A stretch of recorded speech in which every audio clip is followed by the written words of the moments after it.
पठामि संस्कृतं नित्यं वदामि संस्कृतं सदा ध्यायामि संस्कृतं सम्यक् वन्दे సంస్కృతమాతరం. పఠామి సంస్కృతం నిత్యం, నేను ప్రతిరోజు సంస్కృతం చదువుతాను. వదామి సంస్కృతం సదా, ఎల్లప్పుడూ సంస్కృతం మాట్లాడతాను. ధ్యాయామి సంస్కృతం సమ్యక్, బాహుగా సంస్కృతం గురించి ధ్యానిస్తూ ఉంటాను. వందే సంస్కృత మాతరం, ఆ సంస్కృత భాష జననీకి నమస్కరిస్తున్నాను. ఓం శ్రీ గురుభ్యో నమః. వందే సంస్కృత మాతరం इति शीर्षिकायां इदानीं वयं सर्वे काशीकृष्णाचार्यविरचित बालबोधिनी प्रथमभागे सप्तदशपाठे प्रविशामः. వందే సంస్కృత మాతరం శీర్షికలో మనం అందరం కూడా ఇవాళ కాశీకృష్ణాచార్యులు వారు రచించినటువంటి బాలబోధిని ప్రథమ భాగంలో 17వ పాఠంలో ప్రవేశిస్తున్నాం. సప్తదశ పాఠ. ఇక్కడ కూడా 3 నామవాచకాలు, 3 అవ్యయాలు, 3 క్రియాపదాలు. 3 నామవాచకాలు, 3 అవ్యయాలు, 3 క్రియాపదాలు. అన్నం, అన్నము. ఇక్కడ అందరూ గుర్తుపెట్టుకోవచ్చు, చాలామంది తెలిసిన విషయమే, మళ్ళీ ఒకసారి గుర్తు చేస్తున్నాను. అన్నం అనేది సంస్కృత పదము, పూర్తిగా సంస్కృతము. అన్నం పరబ్రహ్మస్వరూపం. అన్నం పరబ్రహ్మస్వరూపం, పరమాత్మ స్వరూపం. అన్నేన భూతాని జాయంతే, అన్నాత్ భవంతి భూతాని. భగవద్గీతలో వాక్యం, కర్మయోగంలో చెప్తారు స్వామి. అన్నాత్ భవంతి భూతాని, పర్జన్యాదన్న సంభవ. అన్నాత్ భవంతి భూతాని. అన్నం వల్లనే జీవులందరూ ఏర్పడుతున్నాయి, జీవులన్నీ ఉంటున్నాయి. చరాచర జీవులందరికీ అన్నం అంటే ఆహారం. కందమూల ఫలాలు అవ్వచ్చు, పక్వ ఆహారాలు అవ్వచ్చు, అపక్వ ఆహారాలు అవ్వచ్చు. ఏదైనా అన్నం అంటే ఆహారము. అద్యతే చ భూతాని తస్మాత్ అన్నం ప్రకీర్తితం అని శాస్త్రం. అద్యతే అత్తి చ భూతాని తస్మాత్ అన్నం ప్రకీర్తితం. అద్యతే తినబడుతుంది, అత్తి చ భూతాని జీవులను తింటుంది, తస్మాత్ అన్నం ప్రకీర్తితం అని చేత అన్నం అంటారు. ఏమిటి వ్యతిరేకమైన భావనలు వస్తున్నాయి? అద్యతే తినబడుతుంది, అత్తి తింటుంది. ఇదేమిటి తినబడుతూ తింటుంది అంటే? అక్కడే ఉన్నది విశేషం. అదభక్షణే. అద అనే ధాతువుకు భక్షణే తినుట ఎందు, అది ధాతువు అదభక్షణే. ఆ అదభక్షణే అనే ధాతువులోంచి వచ్చిన క్రియాజన్య నామవాచకం, ధాతుజ నామవాచకం అన్నం. అద్ అనే దానికి త ప్రత్యయం చేస్తే అద్ త అన్నం అయిపోతుంది.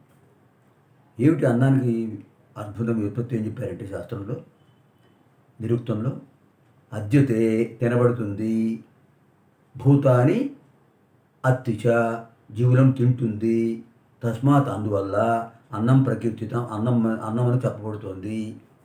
అంటే పరిమితంగా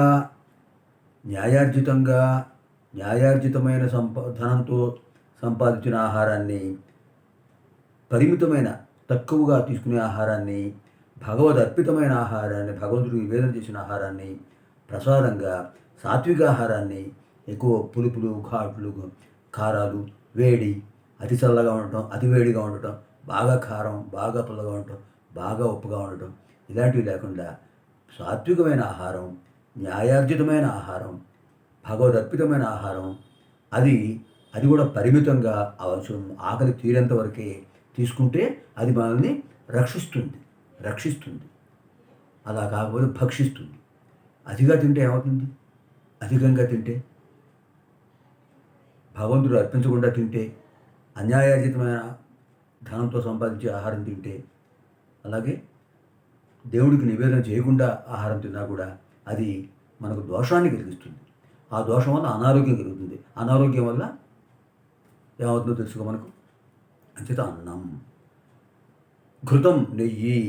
ఆలస్యం అంటే జాగు, విలంబరం. ఈ 3 నామవాచకాలు. ఇంకా అవ్యయాలు 3 ఉన్నాయి. పురా ఇంతకుముందు, పూర్వము ఇంతకుముందు. చిరం చాలా కాలము. పురా అంటే పూర్వం, ఇంతకుముందు. చిరం అంటే చాలా కాలము. అర్థం కోసము. అర్థం అంటే ఇది అవ్యయం. అర్థం నామవాచకం ఉంది. నామవాచకంలో ఉండే పదం అవ్యయంలో వచ్చేటప్పటికి మారిపోతుంది అర్థం. అవ్యయంగా ఉండే అర్థం అంటే కోసము, కొరకు. త్వదర్థం నీ కోసం, మదర్థం నా కోసం, తదర్థం వాడి కోసం, అలా వస్తుంది. అదే అర్థం అనే పదం నామవాచకం అయితే అర్థం, అర్థే, అర్థాన్ని, ధనము, ప్రయోజనము, లాభము ఇవన్నీ వస్తాయి. ఇంకా క్రియాపదాలు ఏమిటి? ఇంతకుముందు 16వ పాఠంలో మనకు విధిలింగ్ చెప్పారు. కుర్యాత్ చేయాలి, కుర్యాహ నీవు చేయాలి, కుర్యాం నేను చేయాలి అని చెప్పాం కదా. ఇప్పుడు బహువచనాలు ఉన్నాయి. వాటికే బహువచనాలు. కుర్యుహు, కుర్యుహు చేయాలి ఎవరు? తే కుర్యుహు వారు చేయాలి. కుర్యాత మీరు చేయాలి, కుర్యాత మీరు చేయాలి, కుర్యామా మేము చేయాలి.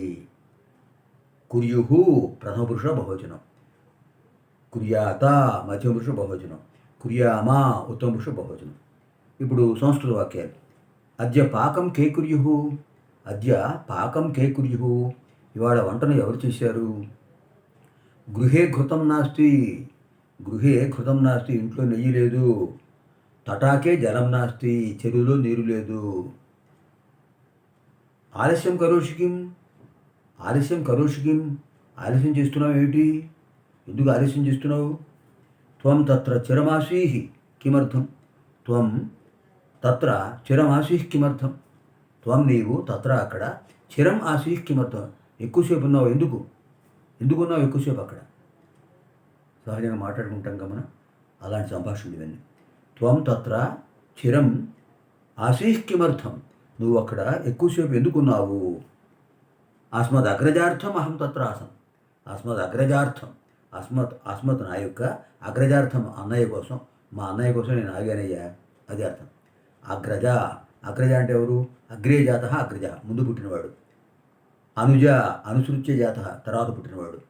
అహం నేను, అస్మద్ అగ్రజార్థం మా అన్న కోసం, అహం తత్రాసం నేను అక్కడ ఉన్నాను ఉంటిని. అస్మద్ అగ్రజార్థం మా అన్న కోసం, అహం నేను, తత్ర ఆసం అక్కడ ఉంటిని, నేను మా అన్నయ్య కోసం అక్కడ ఉన్నాను. దేవ పురా ప్రథమం జలమకరోత్, దేవ పురా ప్రథమం జలమకరోత్, దేవ దేవుడు పురా పూర్వం, ప్రథమం ముందుగా, జలమకరోత్ నీటిని సృష్టించాడు, నీటిని ఇచ్చాడు మనకి. అకరోతుడు చేశాడు అని అర్థం. భగవంతుడు మొట్టమొదటి నీటిని సృష్టించాడు. ఆపోవా ఎదగుం సర్వం మొత్తం జలమే, జలగొడల్లో భూమి ఓ భాగం, అది అక్కడ విశేషం. వయం పాకం సమ్యక్ కుర్యామ, వయం పాకం సమ్యక్ కుర్యామ, వయం మేము పాకం వంటను సమ్యక్ బాగుగా కుర్యామా చెయ్యాలి, మేము వంటను బాగా చెయ్యాలి. లేదా మనము కూడా చెప్పచ్చు. వయం అంటే మేము, మనము. వయం పాకం సమ్యక్ కుర్యామా మనము వంటను బాగా చేయాలి. ఘృతం నాస్తి చేత్, ఘృతం నాస్తి చేత్ శాకం కథం కుర్యాం, ఘృతం నాస్తి చేత్ నెయ్యి లేకపోతే శాకం కథం కుర్యాం కూరను ఎలా చేస్తాం, ఎలా చేయాలి అంటే నూనె బదులు నెయ్యి వాడటం అనేది ఒక సంప్రదాయం. అందులో గోఘృతం వాడటం చాలా ఆరోగ్యానికి మంచిది, ఆవు నెయ్యి. ఘృతం నాస్తి చేత్, ఘృతం నాస్తి చేత్ నెయ్యి లేకపోతే, చేత్ అంటే అయితే అని అర్థం. ఘృతం నాస్తి చేత్ నెయ్యి లేకపోతే, శాకం కథం కుర్యాం కూరను ఎలా చేయాలి? అస్మద్గృహే యుష్మజ్జనక తూష్ణీమేవ ఆలస్యం కరోతి, అస్మద్గృహే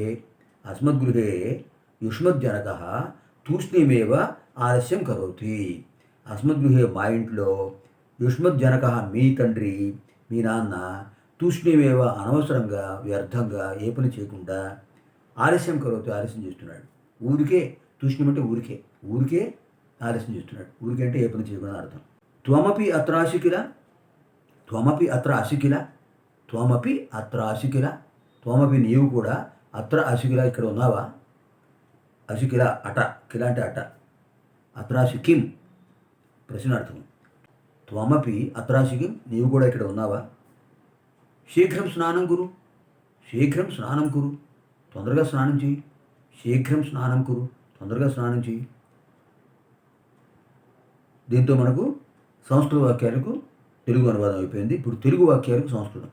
ఇవాళ వంటను ఎవరు చేయుదురో, ఇవాళ వంటను ఎవరు చేయుదురో, అద్య పాకం కే కుర్యుః, అద్య పాకం కే కుర్యుః, మీకోసం నేనే చేయవలను, మీకోసం నేనే చేయవలను, నేనే చేయాలి. యుష్మదర్థం, ఇక్కడ అర్థం ఉపయోగిస్తున్నాం, అర్థం అంటే కోసం. యుష్మదర్థం అహమేవ కుర్యాం, యుష్మదర్థం అహమేవ కుర్యాం, మీకోసం నేనే చేయాలి. లేకపోతే ఎవడు చేయను, లేకపోతే ఎవడు చేస్తాడు, నేను కాకపోతే ఇంకెవడు చేస్తాడయ్యా. నో చేత్, లేకపోతే అంటే నో చేత్, నో చేత్ కహ కుర్యాత్, నో చేత్ కహ కుర్యాత్, లేకపోతే ఎవడు చేస్తాడు, మీ అబ్బా అంటే మీ తండ్రి. యుష్మద్ జనక. కొన్ని కృష్ణాచార్య గారు వ్యావహారిక పదాలు బాగా ఉపయోగిస్తున్నారు. ఇవాళ వారందరూ మీ ఇంట్లో ఉన్నారేమి, ఇవాళ వారందరూ మీ ఇంట్లో ఉన్నారేమి, ఇవాళ వాళ్ళందరూ మీ ఇంట్లో ఉన్నారేమిటి. అద్య, ఇవాళ అంటే అద్య, గుర్తుపెట్టుకోవాలి. అద్య ఇవాళ, శ్వః రేపటి రోజు, హ్యః నిన్న. అద్య తే సర్వే యుష్మద్గృహే సంతి వా, అద్య తే సర్వే యుష్మద్గృహే సంతి వా. ఏమీనూ లేదు, ఏమీనూ లేదు. కించిదపి నాస్తి, కించిదపి నాస్తి, కించిత్ అపి ఏమీ కూడా, కించిదపి నాస్తి. అట్లు కానిమ్ము, అట్లు కానిమ్ము, అలాగే చెయ్యి, అలాగే చేయండి అని. అట్లు కానిమ్ము, తథైవ కురు, తథైవ కురుత, తథా ఏవ తథైవ, అలాగే, అట్లు, కురుత చేయండి, తథైవ కురుత. మీ పిల్లలు మా ఇంట్లో అన్నం కోసం ఉన్నారు, మీ పిల్లలు మా ఇంట్లో అన్నం కోసం ఉన్నారు. యుష్మద్ బాలకాః, యుష్మద్ బాలకాః అస్మద్గృహే అన్నార్థం సంతి, అన్నార్థం సంతి, అన్నం కోసం. యుష్మద్ బాలికాః, యుష్మద్ బాలకాః, బాలకాః అంటే పిల్లలు. యుష్మద్ బాలకాః అస్మద్గృహే అన్నార్థం సంతి, యుష్మద్ బాలకాః అస్మద్గృహే అన్నార్థం సంతి. అలాగా, ఈ పదం జాగ్రత్తగా వినండి. అలాగా, తథావా, అలాగా అంటే తథావా, అది గుర్తుపెట్టుకోవాలి. తథావా, అలాగా. తథైవ అంటే అలాగే. మన ఆంగ్ల భాషలో ఓకే అంటాం కదా, మనకు ఆ పదం నిజానికి అనకూడదు. కారణం ఏంటంటే మన తెలుగులోని సంస్కృతం కానీ మంచి మంచి పదాలు ఉన్నాయి. అవి విడిచిపెట్టి పాశ్చాత్య పదాలు ఎందుకు ఉపయోగించడం. పూర్తిగా ఇంగ్లీష్లో మాట్లాడితే పూర్తిగా అలాగే మాట్లాడచ్చు. Okay, I have done, okay you have to do, మొత్తం ఇంగ్లీష్లో మాట్లాడండి. అంతేగాని అక్కడ కొంత ఒక పదం ఇంగ్లీషును, ఒక పదం తెలుగు పదం, ఏంటంటే దౌర్భాగ్యం. మంచి భాషా సంపద ఉంది కదా మనకు, తెలుగులో ఉంది, సంస్కృతంలో ఉంది. అంతే ఇక్కడ గుర్తుపెట్టుకోవాలి. తథా అస్తు, తథాస్తు, అట్లే అవుగాక. తథాస్తు, చిరంజీవ చిరంజీవ, సుఖీ భవ సుఖీ భవ, తథాస్తు. ఆయుష్మాన్ భవ, తథాస్తు. ఇది మనం ఉపయోగిస్తుంటాం ఆశీర్వచనాల్లో. తథా అస్తు, తథాస్తు, అట్లే అవుగాక. తథా ఏవ తథైవ, అలాగే, అలాగే. తెలుగులో అలాగే, ఆంగ్లంలో నేను మళ్ళీ చెప్పను. సంస్కృతంలో తథైవ, తథా ఏవ తథైవ. ఇప్పుడు ఇక్కడ ఏముంది, అలాగా, అలాగా, అలా జరిగిందా, అలాగా. అప్పుడు ఏమవుతుంది, ఏం చెప్తాం, తథావా, తథావా, తథావా, అలాగా. మీరు కొంచెం ఇక్కడ ఉండు, మీరు కొంచెం ఇక్కడ ఉండు. యూయం కించిత్ సమయం అత్ర స్థ, అత్ర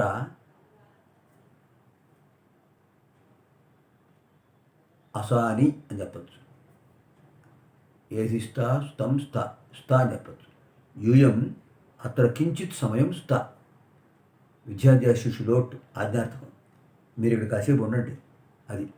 యూయం అత్ర కించిత్ సమయం స్థ, యూయం అత్ర కించిత్ సమయం స్థ, సకార తకారాలు, ఒత్తులేదు. మీరు మంచమునందున్నారా, మీరు మంచమునందున్నారా. యూయం మంచే సంతివా, యూయం మంచే సంతివా, యూయం మీరు మంచే మంచమునందు సంతివా ఉన్నారా. ఊరకుండుము, తూష్ణీం స్థ, తూష్ణీం భవ, ఏకవచనం అయితే తూష్ణీం భవ, తూష్ణీం భవ. ఊరికే ఉండు, మాట్లాడక అనవసరంగా, ఊరికే ఉండు. అలా చూస్తుండంతే. తూష్ణీం భవ. దీంతో మనకు 17వ పాఠంలో తెలుగు వాక్యాలు సంస్కృతం అయిపోయింది. తర్వాత మనం 18వ పాఠంలో ప్రవేశిద్దాం. సర్వేభ్యః శుభం భవతు. గీర్వాణవాణి దివ్యానుగ్రహ ప్రాప్తిరస్తు. స్వస్తి. భాషా సుముఖ్యా మధురా దివ్యా గీర్వాణ భారతి. భాష అన్నిట్లోనూ ముఖ్యమైనది, మధురమైనది, దివ్యమైనది. అమర భాష సంస్కృత భాష జననీకి నమస్కరిస్తున్నాను.